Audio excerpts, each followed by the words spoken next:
Hidden Figures, the true story of four black women in the space race.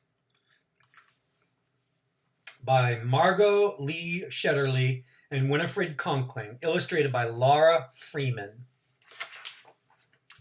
Dorothy Vaughn, Mary Jackson, Katherine Johnson, and Christine Darden were good at math. Really good. In 1943, the United States was at war, World War II. Dorothy Vaughn wanted to serve her country by working for the National Advisory Committee for Aeronautics. That's NASA. The government agency that designed airplanes. Having the best airplanes would help America win the war. Making airplanes fly faster and higher and safer meant doing lots of tests at the agency's Langley Laboratory in Hampton, Virginia. Tests meant numbers. Numbers meant math, and math meant computers. Today we think of computers as machines, but in the 1940s, computers were actual people like Dorothy, Mary, Katherine, and Christine. Their job was to do math.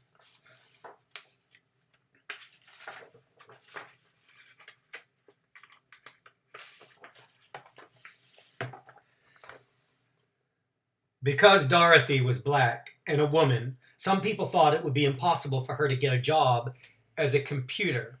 She lived in Virginia, a southern state where laws segregated or separated or kept apart black people and white people. They could not eat in the same restaurants. They could not drink from the same water fountains. They could not use the same restroom. They could not attend the same school. They could not play on the same sports teams. They could not sit near each other in movie theaters. And they could not marry someone of a different race. But Dorothy didn't think it was impossible. She was good at math, really good. She knew she was the right person for the job. She applied, and the laboratory offered her a position as a computer.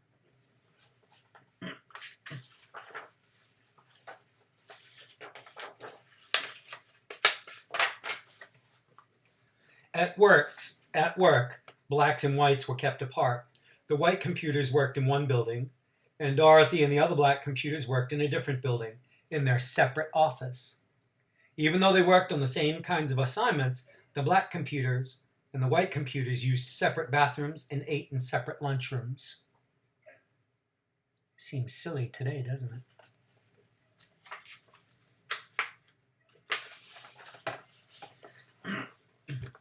America won the war in 1945, but Dorothy stayed on the job, still trying to make airplanes faster and safer.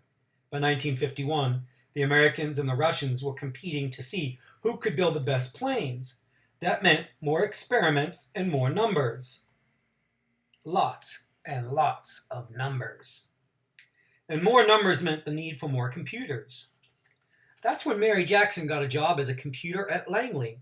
She worked in a group that tested model airplanes in wind tunnels. A wind tunnel was a machine like a huge metal box with a powerful fan attached. Mary put model airplanes in the wind tunnel and blasted them with air from the fan. This experiment helped her group improve their designs on the models before building full-size airplanes.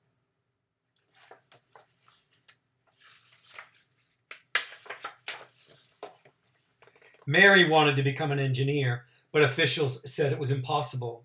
Most of the engineers at the laboratory were men. And to become an engineer, Mary needed to take a high-level math class, but she wasn't allowed to go inside the white school where the classes were taught.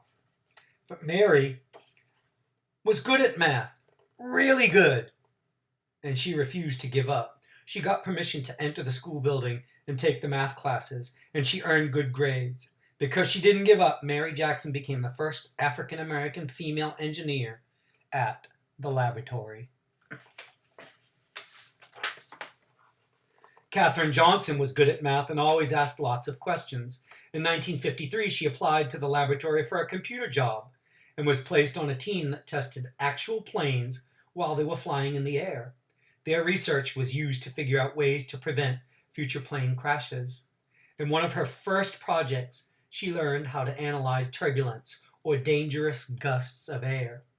No one knows how many lives her work may have helped save. Katherine wanted to help the group prepare its research reports, so she asked if she could go to the meetings with other experts on her team. Her boss told her it was impossible. Women aren't allowed to attend meetings, he said, but Katherine knew she was as good at math as anyone else, maybe better. So she asked him again, and again, and again. And Katherine asked her boss so many times that he finally invited her to the meetings. Katherine was good at math, really good. And because she fought to be treated the same as the men, she became the first woman in her group to sign her name to one of the group's reports. In the 1950s, the Langley Laboratory bought a machine computer that could do math faster than the human computers. At first, these machines made mistakes. Dorothy learned how to program the machine so that they got the right answers. She taught the women in her group how to program the computer too.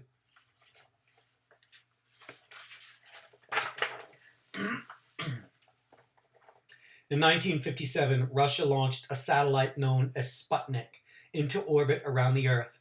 The United States started building satellites to explore space too, and for years, the laboratory had used math to design the airplanes. Now it would need math to create spaceships as well.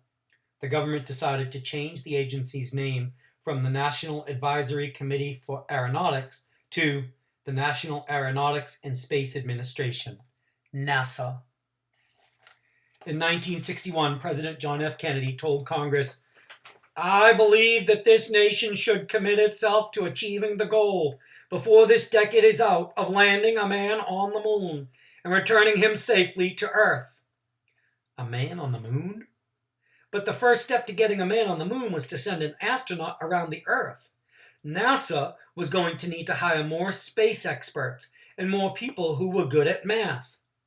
Really good. The people at the laboratory had to work together from morning to night to figure out how to send astronaut John Glenn into space and bring him back home to Earth safely. Katherine Johnson knew she could use math to help.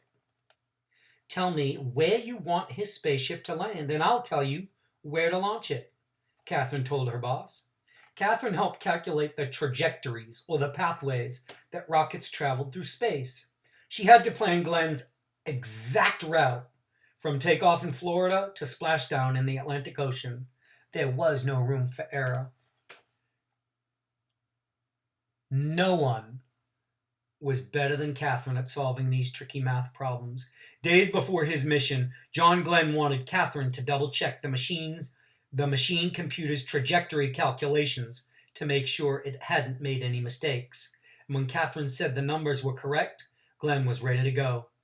On February 20th, 1962, Glenn blasted off into space, circled the Earth, and made his way home safely. Meanwhile, laws began to change so that black and white students could go to school together. Blacks fought for the right to sit beside whites on buses and to drink from the same water fountains. At the laboratory, black and white computers started working together in the same offices, eating at the same lunch tables, and using the same bathrooms. Black and white moviegoers could sit next to each other in the same theater. Across the country, people started to think about ways to bring equality to all Americans.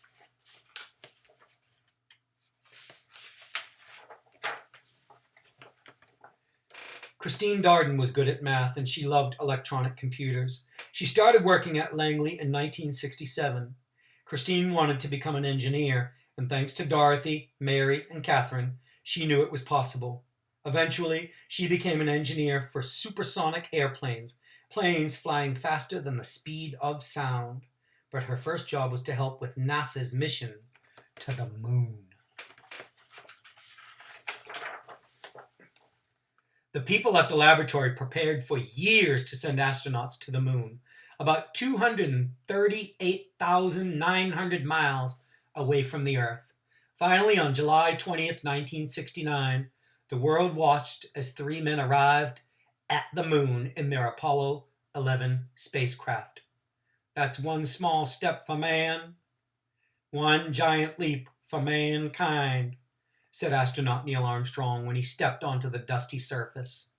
But it was also a giant leap for Dorothy, Mary, Katherine, and Christine, and all of the other computers and engineers who had worked at the laboratory over the years. The moon landing was a success from takeoff to splashdown, but there was no time to rest. Once NASA landed astronauts on the moon, the people at the laboratory began dreaming of sending humans to other planets such as Mars or Jupiter or Saturn.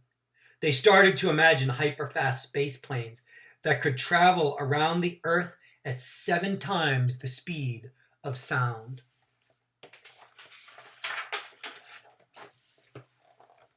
The next adventure wouldn't be easy, and it would require lots of tests and lots more numbers. But Dorothy, Mary, Katherine, and Christine knew one thing: with hard work, perseverance, and a love of math, anything was possible.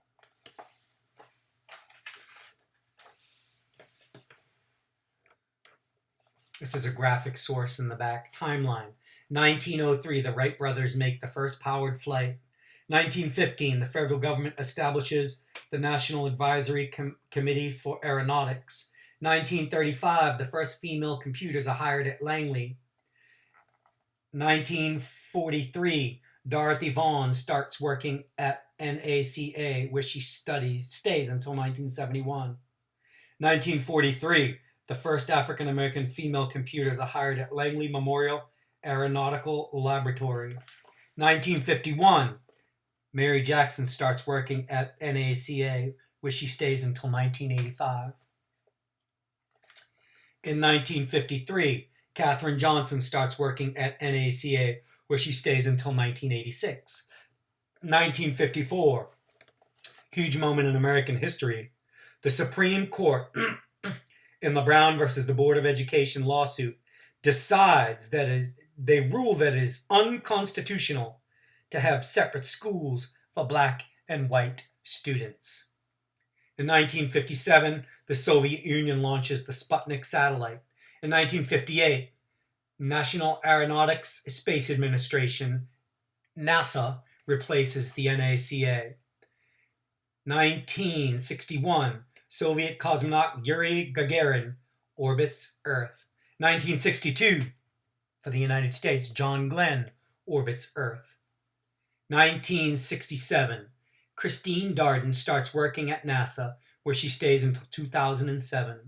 1969, Neil Armstrong and Edwin Buzz Aldrin become the first humans to land on the moon.